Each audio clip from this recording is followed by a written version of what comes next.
আসসালামু আলাইকুম everyone. Papiya's logic ক্লাসে আপনাদের স্বাগতম। আজ থেকে আমি আপনাদের সাথে নবম এবং দশম শ্রেণীর হিসাব বিজ্ঞান এবং ফাইন্যান্স ক্লাস একদম সহজ উপায়ে শেয়ার করব। আমি নিজে যেভাবে বইকে ব্যবহার করে বা বই পড়ে যেভাবে হিসাব বিজ্ঞানে A+ পেয়েছি, তো আমি আপনাদের এটা শেখাবো যে কিভাবে বিভিন্ন বই, নোটস এগুলো ছাড়াও শুধুমাত্র বই পড়ে, শুধুমাত্র বই পড়ে 100% প্রশ্ন কমন আসবে।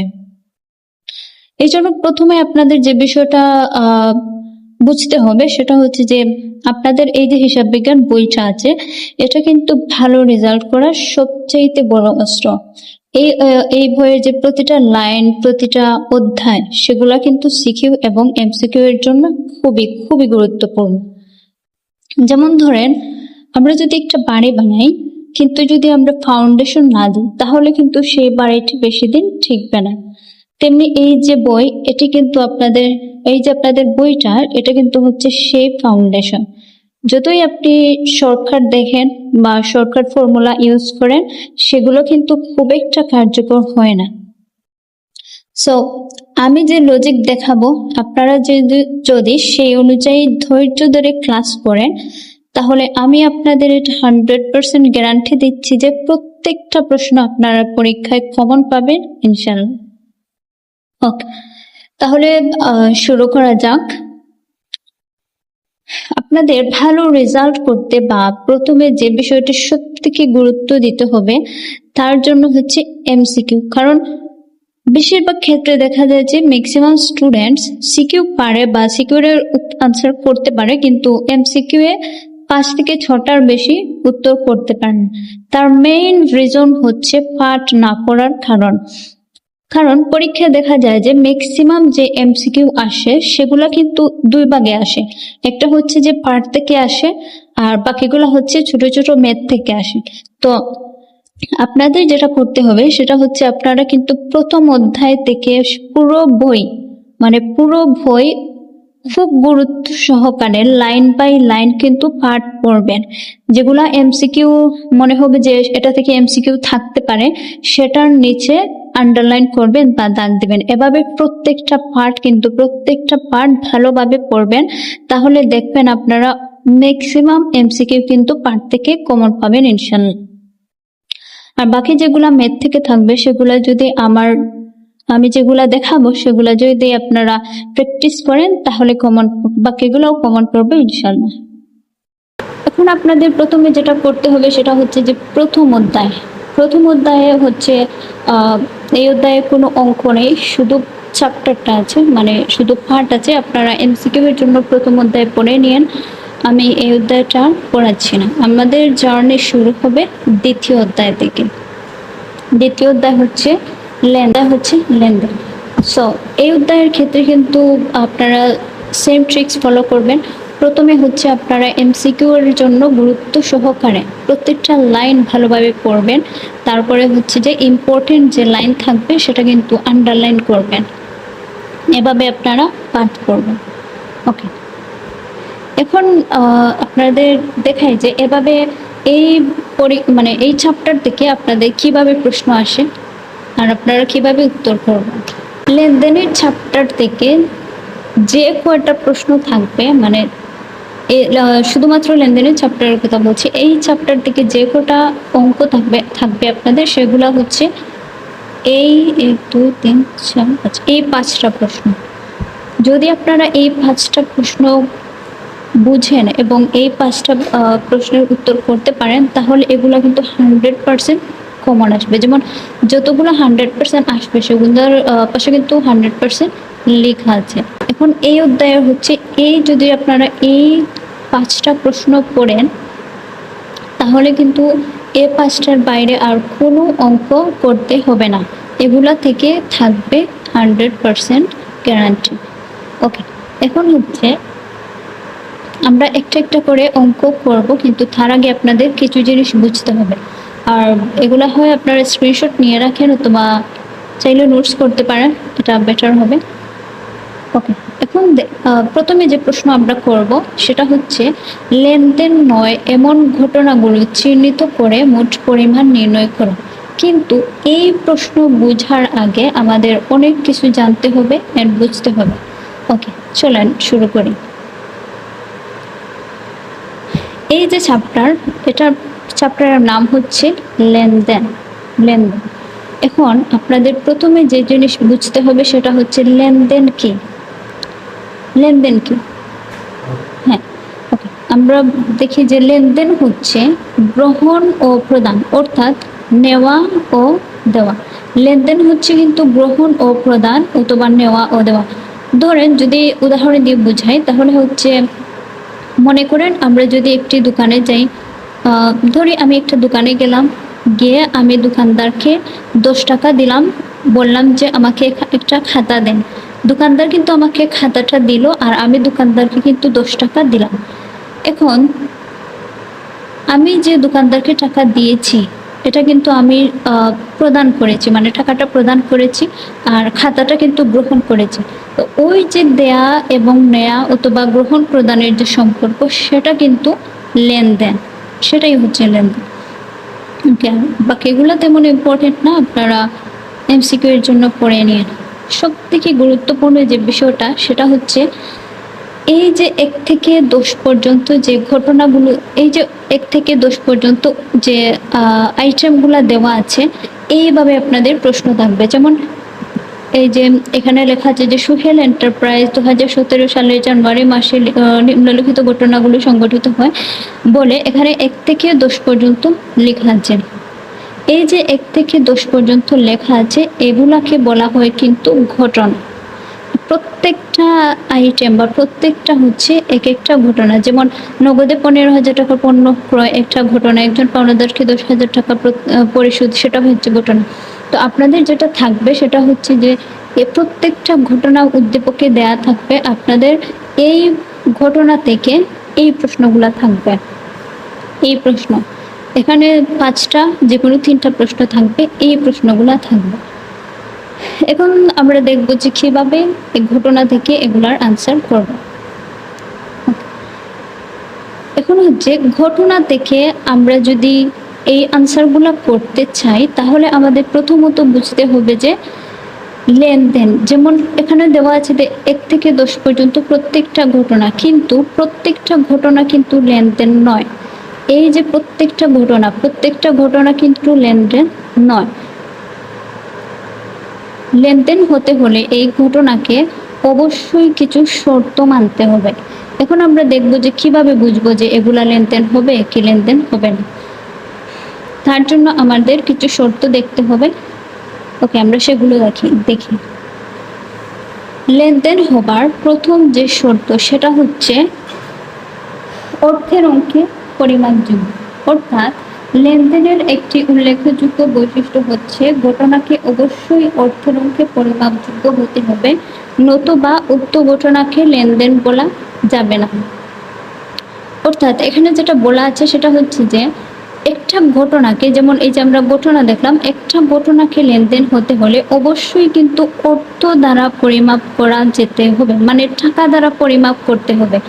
যেমন যদি উদাহরণ দেখি তাহলে এখানে লেখা আছে যে ব্যবসায় ম্যানেজারের মৃত্যু একটি ক্ষতি যা অর্থ দ্বারা পরিমাপযোগ্য নয়, তাই এটি কোনো লেনদেন নয়। যেমন মনে করি যে একটা ব্যবসা আছে, একটা কাপড়ের ব্যবসা আছে, সেই কাপড়ের ব্যবসায়ের একজন ম্যানেজার মারা গেছেন, কিন্তু তার এই মারা যাওয়ার ফলে কিন্তু তার এই মৃত্যুকে টাকা দ্বারা পরিমাপ করা যায় না, বা আমরা চাইলে কিন্তু টাকা দ্বারা তাকে আবার জীবিত করতে পারবো না। সুতরাং এই যে ঘটনা এটা কিন্তু অর্থ দ্বারা বা টাকা দ্বারা পরিমাপ করা যায় না, সুতরাং এটা লেনদেন হবে না। লেনদেন হতে হলে অবশ্যই অর্থ দ্বারা পরিমাপযোগ্য হতে হবে। ওকে, দ্বিতীয় যে উদাহরণ দেওয়া আছে সেটি হচ্ছে যে আগুনে পণ্য পুড়ে যাওয়ায় 20,000 টাকা ক্ষতি হলো, এটা কিন্তু লেনদেন। কারণ ধরেন একটা কাপড়ের দোকানে আগুন লেগে 20,000 টাকার কাপড় নষ্ট হয়েছে, মানে পুড়ে গিয়েছে। প্রথমত এখানে উল্লেখ করা আছে যে 20,000 টাকার কাপড় নষ্ট হয়েছে, মানে এটাকে অবশ্যই অর্থ দ্বারা পরিমাপ করা যাচ্ছে যে এখানে 20,000 টাকার কাপড় নষ্ট হয়েছে। সুতরাং এই যে পণ্য পুড়ে যাওয়ায় 20,000 টাকা ক্ষতি হলো, এটা কিন্তু আগুনে পণ্য পুড়ে যাওয়ার কাপড়ের পরিমাণ উল্লেখ করার কারণে বা এটা অর্থ দ্বারা পরিমাপ করার ফলে এটা কিন্তু লেনদেন হবে। সো প্রথম যে শর্ত সেটা হচ্ছে যে যদি কোনো ঘটনাকে অর্থ দ্বারা পরিমাপ করা না যায় সেটা লেনদেন হবে না, আর যদি অর্থ দ্বারা পরিমাপ করা যায় তাহলে অবশ্যই সেটা লেনদেন হবে। ওকে, এখন দ্বিতীয় যে শর্ত সেটা হচ্ছে সবথেকে গুরুত্বপূর্ণ। প্রথম যে শর্ত সেটা ছিল অর্থের অঙ্কে পরিমাপ করতে হবে বা টাকা দ্বারা পরিমাপ করতে হবে। দ্বিতীয় শর্ত হচ্ছে সেই পরিমাপযোগ্য অর্থের কিন্তু পরিবর্তন হতে হবে। যেমন এখানে লেখা আছে যে কোনো ঘটনা দ্বারা যদি কোনো প্রতিষ্ঠানের আর্থিক অবস্থার পরিবর্তন সাধিত হয় তবে সেটি লেনদেন হবে। অর্থাৎ যে পরিমাপ যে টাকা দ্বারা আমরা পরিমাপ করেছি সেটার কিন্তু পরিবর্তন হতে হবে। যেমন এখানে উদাহরণ দেয়া আছে যে নগদ 5,000 টাকা দিয়ে অফিসের জন্য আসবাবপত্র ক্রয় করা হলো। ধরেন আমরা ধরেন আমি অফিসের জন্য একটা টেবিল ক্রয় করেছি। আমি দোকানে গেলাম, গিয়ে অফিসের জন্য একটা টেবিল ক্রয় করলাম। তো টেবিল ক্রয় করার ফলে দোকানদার কিন্তু আমাকে টেবিলটি দিয়েছে, আর আমি দোকানদারকে আমার কাছ থেকে বা আমার পকেট থেকে কিন্তু 5,000 টাকা দিয়েছি। এই যে আমি আমার পকেট থেকে 5,000 টাকা দোকানদারকে দিয়েছি সেটা কিন্তু অর্থের পরিবর্তন হয়েছে, কারণ টাকাটা কিন্তু আমার কাছ থেকে দোকানদারের কাছে গিয়েছে। সুতরাং একটা ঘটনার যদি অর্থ দ্বারা, প্রথমত এটা অর্থ দ্বারা পরিমাপ করা গেছে, মানে এটার টেবিলটির মূল্য ছিল 5,000 টাকা। দ্বিতীয়ত হচ্ছে এই 5,000 টাকা কিন্তু আমার কাছ থেকে দোকানদারের কাছে যাওয়ার পরে টাকার পরিবর্তন হয়েছে। সুতরাং এটা কিন্তু ডেফিনেটলি এটা লেনদেন। ওকে, তারপর হচ্ছে এখানে লেখা আছে যে আবার যদি 5,000 টাকার আসবাবপত্র ক্রয়ের ফরমাইশ দেওয়া হয় এটি কিন্তু লেনদেন হবে না। উদাহরণ দিই তাহলে বুঝতে পারবেন। ধরেন আমি আমার একটা স্টুডেন্টকে বললাম যে তুমি আগামীকাল আমার জন্য 5,000 টাকা দিয়ে একটা চেয়ার ক্রয় করে আনবে। এখন স্টুডেন্ট কিন্তু আমি বলেছি যে আগামীকাল তুমি আমার জন্য চেয়ার ক্রয় করে আনবে, কিন্তু এখনো কিন্তু সে চেয়ারটি ক্রয় করে আনেনি বা টাকাটা কিন্তু এখনো তার কাছ থেকে দোকানদারের কাছে যায়নি। সুতরাং যত সময় না সে চেয়ারটি ক্রয় করে টাকা দোকানদারকে প্রদান করবে তত সময় পর্যন্ত সেটা লেনদেন হবে না। লেনদেন হতে হলে কিন্তু অবশ্যই সেটা অর্থের পরিবর্তন হতে হবে। আমি তাকে বলেছি ঠিকই, কিন্তু যত সময় না সে চেয়ারটি ক্রয় করে টাকা দোকানদারকে দেবে তত সময় পর্যন্ত সেটা লেনদেন হবে না। সুতরাং 5,000 টাকার আসবাবপত্র বা কোনো জিনিস ক্রয়ের ফরমায়েশ অবশ্যই লেনদেন হবে না যদি না সেটা পরিবর্তন হয়। তারপরে যে শর্ত সেটা হচ্ছে দ্বৈত সত্তা। দ্বৈত সত্তা হচ্ছে দুইটা পক্ষ, প্রত্যেকটা লেনদেনের দুইটা পক্ষ থাকে, একটা হচ্ছে সুবিধা গ্রহণকারী আর একটা হচ্ছে সুবিধা প্রদানকারী। যেমন আমরা একটু আগে যে বললাম, আমরা যে দোকান থেকে একটা টেবিল ক্রয় করেছি, তো এখানে যে টেবিল ক্রয় কিনেছি দোকানদার যে আমাকে টেবিল দিয়েছে সেটা কিন্তু আমি সুবিধা গ্রহণ করেছি আর দোকানদার কিন্তু আমাকে সুবিধা প্রদান করেছে। তো সেটাই হচ্ছে দ্বৈত সত্তা, যে দুইটা পক্ষ থাকে, সুবিধা গ্রহণকারী এবং সুবিধা প্রদানকারী। তারপরে হচ্ছে স্বয়ংসম্পূর্ণ ও স্বতন্ত্র। এটা খুব একটা ইম্পর্টেন্ট না, এটা শর্তর ক্ষেত্রে আমাদের লাগবে না, চাইলে পড়তে পারেন এমসিকিউ এর জন্য। ওকে, এখন হচ্ছে দৃশ্যমানতা। দৃশ্যমানতা হচ্ছে লেনদেন কিন্তু দৃশ্যমানও হতে পারে আবার অদৃশ্যমানও হতে পারে। দৃশ্যমান মানে হচ্ছে যেটা দেখা যায়, আর অদৃশ্যমান মানে হচ্ছে যেটা দেখা যায় না। লেনদেন কিন্তু দেখাও যেতে পারে আবার নাও দেখা যেতে পারে। যেমন এখানে উদাহরণ দেয়া আছে যে আসবাবপত্র ক্রয় 10,000 টাকা। যেমন আমরা দোকানে গিয়ে একটা আসবাবপত্র কিনে আনলাম, এই আসবাবপত্রটা কিন্তু আমরা চোখে দেখতে পারছি বা এই আসবাবপত্রটা কিন্তু দেখা যায়, সুতরাং এটা কিন্তু দৃশ্যমান লেনদেন, অবশ্যই দৃশ্যমান লেনদেন হবে। আবার অদৃশ্যমান লেনদেন সেটা হচ্ছে আসবাবপত্রের অবচয় ১,০০০ টাকা, এটি অদৃশ্যমান লেনদেন। আসবাবপত্রের অবচয় অদৃশ্যমান। আচ্ছা, এখন হচ্ছে প্রশ্ন হচ্ছে যে অবচয় কি? অবচয় কি? ওকে, অবচয় অবচয় হচ্ছে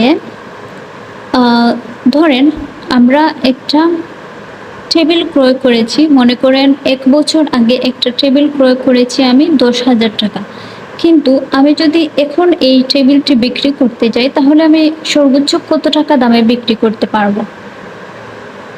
অবশ্যই আমি ১০,০০০ টাকা বিক্রি করতে পারবো না, আমাকে হয়তো সর্বোচ্চ ৫,০০০ টাকা দিয়ে বিক্রি করতে হবে। কিন্তু কেন? আমি তো কিনেছি ১০,০০০, কিন্তু আমাকে বিক্রি করতে হবে কেন ৫,০০০? কারণ হচ্ছে এই যে আমি যে টেবিলটি ১ বছর ব্যবহার করেছি, এর ফলে কিন্তু টেবিলটি আস্তে আস্তে ক্ষয় হয়েছে বা এটার রং উঠেছে, যার ফলে টেবিলটির মূল্য কিন্তু আস্তে আস্তে ১০,০০০ থেকে কমেছে। এই যে ক্ষয় হয়েছে সেটা কিন্তু খালি চোখে দেখা যায় না, সেটাই হচ্ছে অবচয়। সুতরাং অবচয় হচ্ছে একটা অদৃশ্যমান লেনদেন। ঐতিহাসিক ঘটনা সেটা আপাতত লাগবে না। তারপরে হচ্ছে হিসাব সমীকরণের প্রভাব বিস্তার, এটা আমরা পরে দেখব। এখন এই শর্তর ক্ষেত্রে এটা লাগবে না। এখন হচ্ছে এই উদ্দীপক থেকে এই এই টাইপের প্রশ্ন থাকবে। এখন মনে করেন যে এটা উদ্দীপক ঘটনা দেয়া আছে, সেখান থেকে আপনাদের প্রশ্ন করা হলো যে লেনদেন নয় এমন ঘটনাগুলো চিহ্নিত করে মোট পরিমাণ নির্ণয় করো। এর মানে হচ্ছে এই যে ঘটনা দেওয়া আছে সেগুলো থেকে, এখন তো আমরা জানি যে কোনটা লেনদেন আর কোনটা লেনদেন নয়। সো আপনারা এই যে ১ থেকে ১০ পর্যন্ত আছে সেগুলা থেকে যেগুলা লেনদেন নয় সেগুলা চিহ্নিত করে তার পরিমাণ নির্ণয় করবেন, সেটাই কিন্তু ক নম্বরে বলা হয়েছে যে লেনদেন নয় এমন ঘটনাগুলো চিহ্নিত করো, তারপর সেগুলোর পরিমাণ নির্ণয় করে। এটা কিন্তু ক নম্বরে আসবেই। ওকে, এখন আমরা দেখি যে এই ঘটনা থেকে আমরা কিভাবে বুঝবো বা কিভাবে করব যে এটা লেনদেন কি লেনদেন নয়। প্রথমত এই যে ঘটনা দেয়া আছে সেই ঘটনা থেকে যে প্রশ্ন আছে সেটা হচ্ছে লেনদেন নয় এমন ঘটনাগুলো চিহ্নিত করে মোট পরিমাণ নির্ণয় করো। তো আমি এটার উত্তর লিখলাম যে লেনদেন নয় এমন ঘটনাগুলো চিহ্নিত করে মোট পরিমাণ নির্ণয় করা হলো। ওকে, আমরা অঙ্ক পরে করব, আগে এখান থেকে খুঁজে বের করি যে কোনগুলা লেনদেন আর কোনগুলা লেনদেন নয়। এখন দেখেন প্রথম যে ঘটনা আছে সেটা হচ্ছে যে ৫০,০০০ টাকা মূলধন নিয়ে ব্যবসায় আরম্ভ করা হলো। এটা কি লেনদেন নাকি লেনদেন নয়? এটা অবশ্যই লেনদেন হবে, কারণ প্রথমত হচ্ছে এখানে কিন্তু টাকার পরিমাণ দেয়াই আছে, সুতরাং এটাকে কিন্তু টাকা দ্বারা বা অর্থ দ্বারা পরিমাপ করা যাচ্ছে যে মূলধন নিয়ে যে ব্যবসা শুরু করেছেন সেটা হচ্ছে ৫০,০০০ টাকা। এখন হচ্ছে মূলধন কি? মূলধন হচ্ছে যে অর্থ নিয়ে কোনো একটা ব্যবসা শুরু করা হয় সেটা কিন্তু মূলধন। কিন্তু ব্যবসা শুরু করতে হলে কিন্তু আপনাকে যে টাকাটা নিতে হবে সেটা হচ্ছে হয়তো আপনি পরিবার থেকে টাকা আনবেন, অথবা আপনি আপনার কোনো বন্ধু বান্ধব অথবা ব্যাংক থেকে ঋণ নিয়ে ব্যবসা শুরু করবেন। সো এই যে ৫০,০০০ টাকা, এই যে সোহেল এন্টারপ্রাইজ যে ৫০,০০০ টাকা নিয়ে ব্যবসা শুরু করেছেন, তিনি কিন্তু এই ৫০,০০০ টাকাটা হয় তার পরিবার থেকে নিয়েছেন, অথবা তার বন্ধু বান্ধব আত্মীয় স্বজন অথবা ব্যাংক থেকে নিয়েছেন। সো এই যে ব্যাংক থেকে নেয়ার ফলে অথবা পরিবার থেকে নেয়ার ফলে টাকার কিন্তু পরিবর্তন হয়েছে, কারণ তিনি পরিবার থেকে এটা ব্যবসায় ইনভেস্ট করেছেন। সো এখানে যে অর্থ পরিমাপ হয়েছে বা অর্থের পরিবর্তন হয়েছে সেটা কিন্তু লেনদেন। দ্বিতীয় যে ঘটনা সেটা হচ্ছে যে নগদে ১৫,০০০ টাকার পণ্য ক্রয়। এখন ধরেন আমরা একটা দোকানে গেছি, গিয়ে যে আমি যে দোকানদারকে বললাম যে তুমি আমাকে ১৫,০০০ টাকার পণ্য দাও। এখন দোকানদার যে আমাকে পণ্য দিল, বিনিময়ে কিন্তু আমি দোকানদারকে 15,000 টাকা প্রদান করেছি। সুতরাং এই 15,000 টাকা কিন্তু আমার কাছ থেকে দোকানদারের কাছে গিয়েছে, সুতরাং এটা কিন্তু লেনদেন। প্রথমত এটা 15,000 টাকা অ্যামাউন্ট উল্লেখে আছে, আর দ্বিতীয়ত হচ্ছে ক্রয় করার ফলে আমার কাছ থেকে কিন্তু টাকাটা দোকানদারের কাছে চলে গেছে, সুতরাং অর্থের পরিবর্তন হওয়ায় এটা লেনদেন হয়েছে। তারপর হচ্ছে একজন পাওনাদারকে 10,000 টাকা পরিশোধ করতে হলে কিন্তু অবশ্যই হয়তো আমরা নগদে পরিশোধ করব অথবা বাকিতে। ধরেন আমি আমার একটা বন্ধুকে 10,000 টাকা পরিশোধ করব। এখন পরিশোধ করতে হলে অবশ্যই আমার কাছ থেকে টাকাটা তাকে দিতে হবে। সুতরাং প্রথমত এটা অ্যামাউন্ট উল্লেখ, মানে টাকার পরিমাণ উল্লেখ আছে, আর দ্বিতীয়ত হচ্ছে যে পরিশোধ করার ফলে টাকাটা কিন্তু আমার কাছ থেকে পাওনাদারের কাছে চলে গেছে, সুতরাং এটা কিন্তু অবশ্যই লেনদেন। তারপর হচ্ছে 8,000 টাকার পণ্য ক্রয়ের ফরমায়েশ প্রদান। এখন এখানে কিন্তু 8,000 টাকার পণ্য, 8,000 টাকা মানে টাকার পরিমাণ উল্লেখ আছে, কিন্তু এখানে বলা হয়েছে যে ক্রয়ের ফরমায়েশ প্রদান। মানে হচ্ছে যে এই যে সোহেল এন্টারপ্রাইজ, তিনি কিন্তু পণ্য ক্রয় করার জন্য কেউ একজনকে ফরমায়েশ দিয়েছেন, কিন্তু ওই ব্যক্তি কিন্তু এখনো কিন্তু পণ্যটি ক্রয় করেনি বা 8,000 টাকা কিন্তু প্রদান করেনি। তাই যতক্ষণ না টাকাটা প্রদান করবে ততক্ষণ পর্যন্ত কিন্তু সেটা লেনদেন হবে না। যেমন আমরা আগে শর্ত দেখেছি যে দ্বিতীয় যে শর্ত সেটা ছিল অর্থের পরিবর্তন হতে হবে। সো ফরমায়েশ দেওয়ার ফলে কিন্তু অর্থের পরিবর্তন হয় না, সুতরাং এটা কিন্তু লেনদেন হবে না। সো আমরা একটা পেলাম, এটা লেনদেন নয়। তারপর হচ্ছে বিজ্ঞাপন বাবদ 2,000 টাকা প্রদান। যেমন যে কোনো প্রতিষ্ঠান তার প্রয়োজনে বিজ্ঞাপন প্রদান করে, সো বিজ্ঞাপনের জন্য সে 2,000 টাকা প্রদান করেছে। প্রথমত এখানে টাকার পরিমাণ উল্লেখ আছে, মানে অর্থ দ্বারা পরিমাপ করা গেছে, আর দ্বিতীয়ত হচ্ছে এই যে টাকা প্রদান বলাই আছে যে টাকা প্রদান, সুতরাং টাকাটা তার কাছ থেকে, মানে যে বিজ্ঞাপন করেছে ওনার কাছে কিন্তু টাকাটা চলে গেছে, বা যে ব্যক্তি সোহেল এন্টারপ্রাইজ টাকাটা প্রদান করেছেন। সো এখানে অর্থের পরিবর্তন হয়েছে, তাই এটা লেনদেন। তারপর যেটা হচ্ছে জনাব মামুনকে মাসিক 7,000 টাকা বেতনে একজন ব্যবসায়ের ম্যানেজার নিয়োগ। একটা ব্যবসায়ের জনাব মামুনকে, এখন হচ্ছে যে জনাব মামুনকে মাসিক 7,000 টাকা বেতনে একজন ম্যানেজার নিয়োগ করা হলো।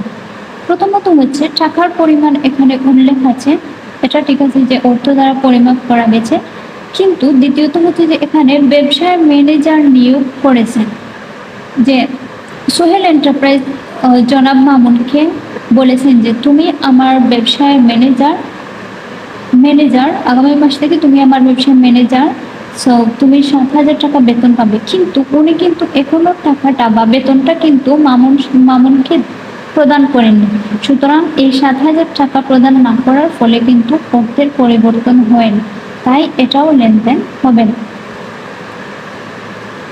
যতক্ষণ না এই 7,000 টাকা ওনার বেতনটা পরিশোধ করছেন ততক্ষণ কিন্তু এটা লেনদেন হবে না, সুতরাং এটা লেনদেন নয়। ওকে, তারপর হচ্ছে ব্যবসা থেকে ব্যক্তিগত প্রয়োজনে মালিক 3,000 টাকা উত্তোলন করেছেন। উত্তোলন মানে হচ্ছে তুলা,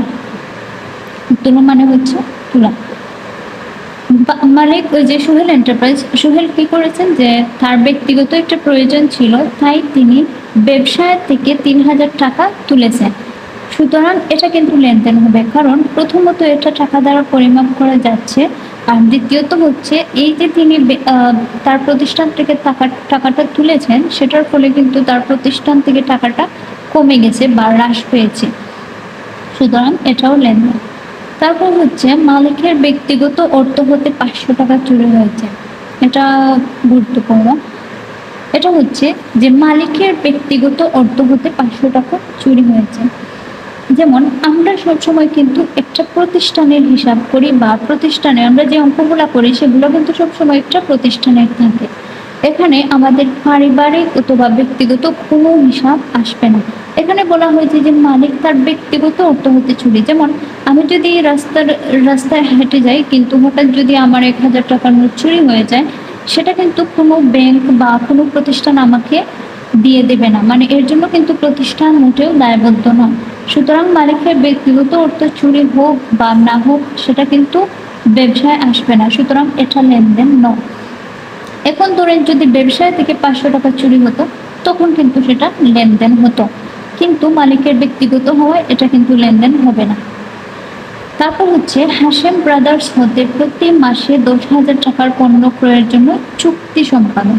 এই যে লেখা আছে যে চুক্তি সম্পাদন, প্রথমত এখানে 10,000 টাকা পরিমাণ উল্লেখ করা আছে যে অর্থের পরিমাণ 10,000 টাকা। তারপর হচ্ছে যে হাশেম ব্রাদার্স, এই যে সোহেল এন্টারপ্রাইজ কিন্তু হাশেম ব্রাদার্সকে বলেছেন যে আমি তোমার দোকান থেকে প্রতি মাসে 10,000 টাকার পণ্য ক্রয় করব। এখানে কিন্তু চুক্তি করেছেন, কিন্তু এখনো কিন্তু সোহেল এন্টারপ্রাইজ হাশেম ব্রাদার্সের কাছ থেকে কোনো পণ্য ক্রয় করেননি বা টাকাটা কিন্তু এখনো প্রদান করেননি। সো যত সময় না তিনি ওই যে 10,000 টাকা পরিশোধ করবেন বা যতক্ষণ পর্যন্ত না তিনি ক্রয় করে টাকাটা প্রদান করবেন ততক্ষণ পর্যন্ত সেটা লেনদেন হবে না, সুতরাং এটাও লেনদেন নয়। তারপর হচ্ছে 10,000 টাকা মূল্যের পণ্য হানিফ ট্রেডার্সের নিকট ধারে বিক্রয়। এটা একটু ইম্পর্টেন্ট যে এখানে লেখা আছে যে 10,000 টাকা মূল্যের পণ্য, প্রথমত অ্যামাউন্ট উল্লেখ আছে মানে অর্থ দ্বারা পরিমাপ করে যাচ্ছে। দ্বিতীয়ত হচ্ছে পণ্য হানিফ ট্রেডার্সের নিকট ধারে বিক্রয়, মানে এখানে ঠিক আছে এটা ধারে বিক্রয়, যার ফলে কিন্তু টাকাটা পরিশোধ করা এখনো হয়নি, কিন্তু আমাদের যে লেনদেনের একটা শর্ত ছিল যে দ্বৈত সত্তা, এখানে কিন্তু সেই শর্তটি প্রযোজ্য হয়েছে যে এখানে ঠিক আছে অর্থের পরিবর্তন হয়নি, কিন্তু এই যে ধারে পণ্য ক্রয় করার ফলে কিন্তু এক পক্ষ সুবিধা গ্রহণ করেছে, মানে যে ব্যক্তি ক্রয় করেছে উনি সুবিধা গ্রহণ করেছেন, আর যে ব্যক্তি প্রদান করেছেন মানে পণ্যগুলো প্রদান করেছেন তিনি কিন্তু সুবিধা প্রদান করেছেন, সুতরাং এটাও লেনদেন হবে। সুতরাং আমরা পেয়েছি যে আমাদের লেনদেন 9 হচ্ছে 4, 6, 8, 9। ওকে, এইভাবে আপনারা আইডেন্টিফাই করবেন যে কোনটা লেনদেন আর কোনটা লেনদেন নয়। তারপর হচ্ছে আমি দেখাই যে প্রশ্ন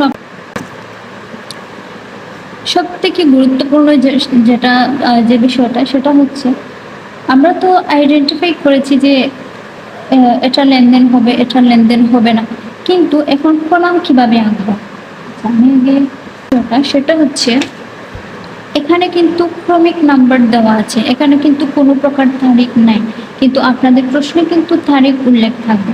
সো আপনারা একটা কলাম হবে তারিখ, একটা কলাম হবে লেনদেন নয়, আর একটা কলাম হবে বিবরণ, আর একটা কলাম হবে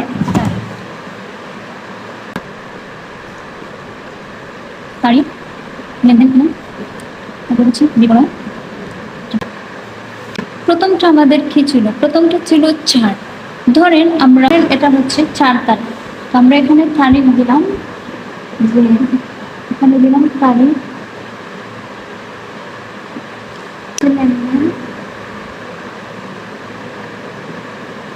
তারপর হচ্ছে বিবরণ, তারপর হচ্ছে টাকা, তারপর হচ্ছে টাকা। এখন যেহেতু এখানে তারিখ নাই, যেহেতু এখানে ক্রমিক নাম্বার আছে, সেহেতু আমরা আপাতত 1, 2, 3, 4 এভাবে দিয়ে দিচ্ছি। আপনারা তারিখ থাকলে অবশ্যই এখানে তারিখ দেবেন, যেহেতু নাই সেহেতু আমি প্রথমটা হচ্ছে কত 4 তারিখে কিন্তু লেনদেন ছিল না, তো আমরা এখানে 4 তারিখ দিলাম। 4 তারিখে ছিল যে 8,000 টাকা পণ্য ক্রয়ের ফরমায়েশ প্রদান, এটা কিন্তু লেনদেন নয়, তো আমি এখানে দেব যে লেনদেন নয়। তারপরে হচ্ছে এটা কি ছিল? পণ্য ক্রয়ের ফরমায়েশ প্রদান, মেইন যে লাইন সেটা কিন্তু এখানে লিখতে হবে যে পণ্য ক্রয়ের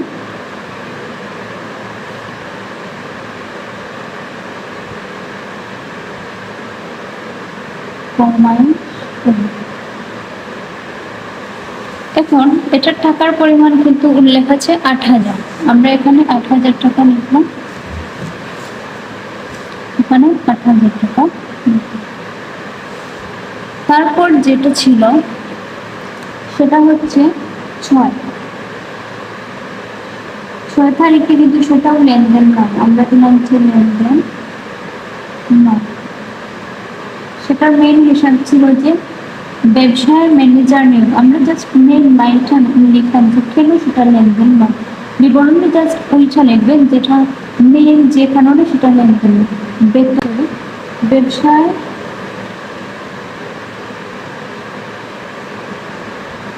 ম্যানেজার নিয়োগ, এটার টাকার পরিমাণ ছিল 7,000।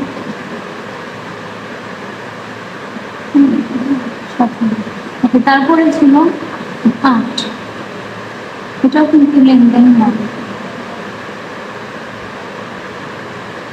এটা হচ্ছে ব্যক্তিগত অর্থগত চুরি, আমরা লিখলাম যে ব্যক্তিগত অর্থগত চুরি, এটার টাকার পরিমাণ ছিল 500। তারপর হচ্ছে 9, এটাও লেনদেন নয়। তারপরে সেটা হচ্ছে পণ্য ক্রয়ের চুক্তি সম্পাদন,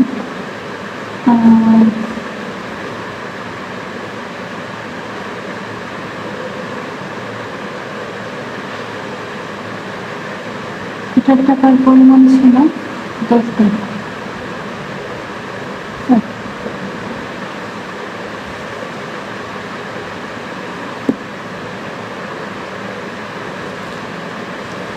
দেখেন এখানে কিন্তু প্রথম যেটা সেটা হচ্ছে তারিখ সবসময় থাকবে, যেটা আপনাদের উদ্দীপকে মানে ঘটনাগুলো তারিখ অনুসারে দেয়া থাকবে, এখানে তারিখ লিখবেন।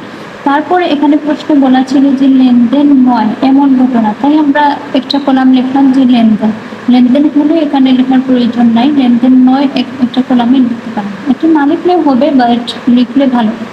তারপর হচ্ছে বিবরণ হচ্ছে এই যে ঘটনা সেগুলি চিহ্নিত করার পর আমরা যেগুলা পাবো সেগুলা কেন লেনদেন নয় সেটা মেইন যে লাইন সেটা কিন্তু এখানে লিখবে না। টাকা 2টা কলাম দেওয়াটা বেটার, একটা রাখবে যে প্রতিটা লেনদেনের টাকার জন্য আর একটা মোট টাকার জন্য।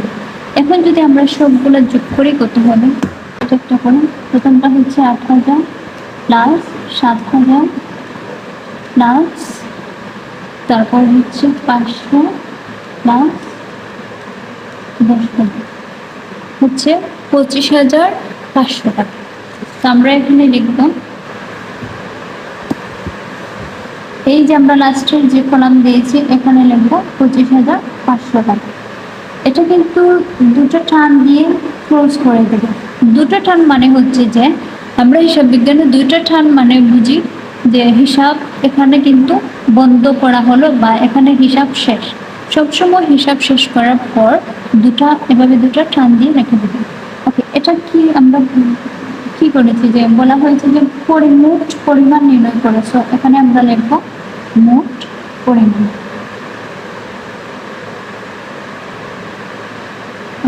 তারপর সেটাকে সুন্দর করে ক্লোজ করে দেব।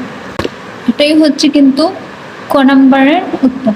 এখন আপনারা যদি এটা বুঝে থাকেন, মানে এই অঙ্কটা যদি বুঝে থাকেন, তাহলে এই চ্যাপ্টারের যতগুলা এই প্রশ্ন আসবে, মানে যতগুলা প্রশ্ন আসবে যে লেনদেন এমন ঘটনা চিহ্নিত করে পরিমাণ, আপনাদের যে কোনো উদ্দীপকে যে কোনো প্রশ্ন আসুক না কেন, আমি আশা করি আপনারা কিন্তু এই ক নাম্বারের প্রশ্নটা পারবেন।